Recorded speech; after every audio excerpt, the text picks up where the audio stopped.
something good that last year we didn't talk about, right? Particularly if you screw up, that's when we talk about. Yeah, exactly. So, how would you kind of describe your year last year? Yeah, I think it was pretty solid. There weren't many big returns, no touchdowns, which is good. That's good.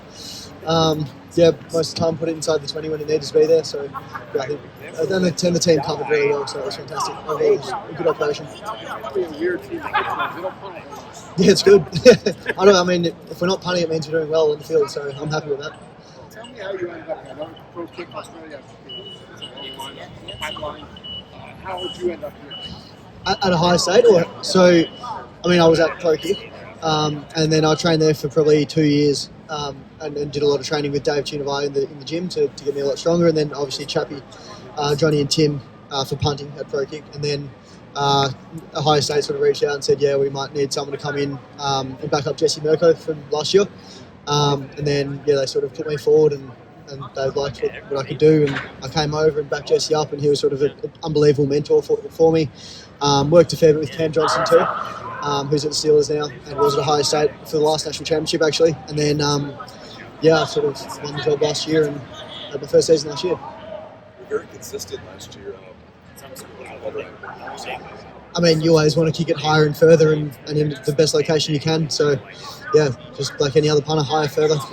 That's pretty much it. You're doing that this year. Do you feel like your leg strength? Yeah, for sure. I mean, we've got Coach Mick and all the guys in the weight room. It's impossible not to get stronger and better. So, yeah, I'm looking forward to seeing what I can do this season.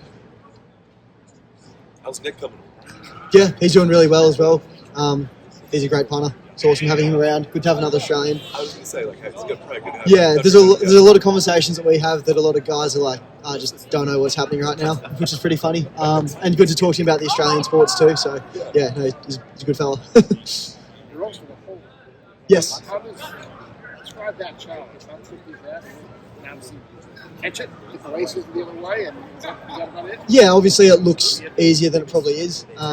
It's a lot of pressure, and the difference between a good hold and a bad hold is it's 1 inch.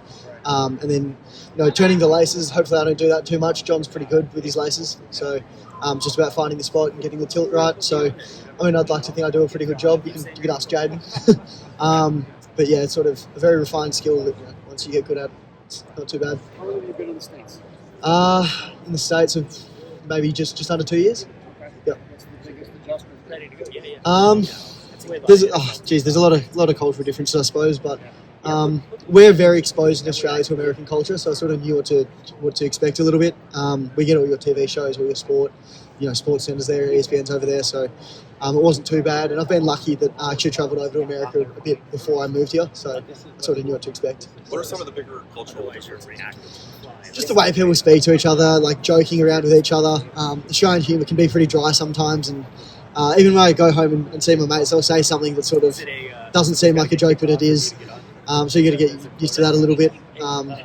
They're the biggest ones, I suppose. It's a little bit more sarcasm in Australia, you're saying? Yeah, a little bit more sarcasm. Okay. And the way we speak to each other is as well, like the words we use for different things. I used an example last time, like I was talking about gardening with one of my mates, and we were talking about using a whippersnipper, which is a weed whacker, and like just little things like that. And guys have no idea what I'm saying. They think they're throwing down explosives. Yeah, exactly.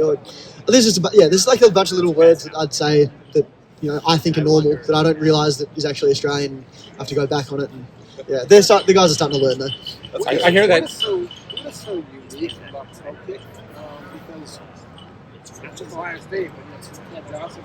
All of these guys all around the country. What's special? One of the big things it's selective for one, so you can't just sort of walk in. You have to try out. But most of the guys grow up playing Australian football, which the primary way to pass the ball is by punting it, essentially. It's a little bit different. But then we have a whole bunch of coaches that actually played college football, and then Nathan Chapman played a few games at Green Bay. So he knows what to expect, he knows how to kick, and he still goes out and boots him in his old age, 45 or something. And then they teach you exactly what to expect. They don't give you any false hope, really. They say, you're going to go there, this is exactly what it's going to be like. So it's sort of like a 1, 2, 3 year simulation of what it's going to be like over here. So guys they're ready to go when they come. To culture. It depends. It depends how good you are. How a lot of it's your mindset as well. So it's a unique off season. We might get 2 weeks break, and then we're into winter, and then spring, and then summer, and then fall, and then season. So yeah. 2 culture questions. 1, have you ever had a Vegemite sandwich? Yeah. And 2, I heard no real Australian would drink Foster's beer. I've had my first Foster's in Nashville about 2 months ago. And?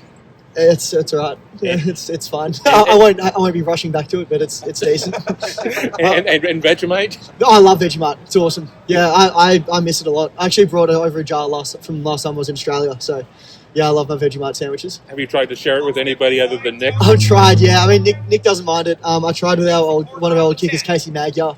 He was pretty upset when he tasted it. You get some pretty good reactions out of the guys, but yeah, if you 4-to-1 ratio with butter on some toast, it's pretty nice. What's the biggest similarity between Australia and the United States food-wise? Food. To be honest, the food's similar. I mean, we're a very multicultural country, same as America. Yeah. I suppose we probably have more Asian influence, whereas America has more Latino influence. That's probably the biggest food difference. But I mean, yeah, we have a whole bunch of Italian. Where I'm from in Melbourne has one of the biggest Greek populations outside of Greece. I think it's the biggest outside of Greece. Yeah, I mean, I see the videos, I was going to go there.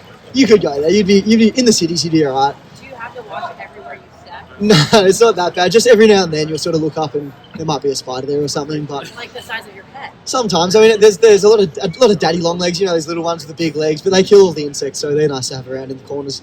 But it's not too bad. Joe, you got class. Thank you very Very much. good. Thanks, guys.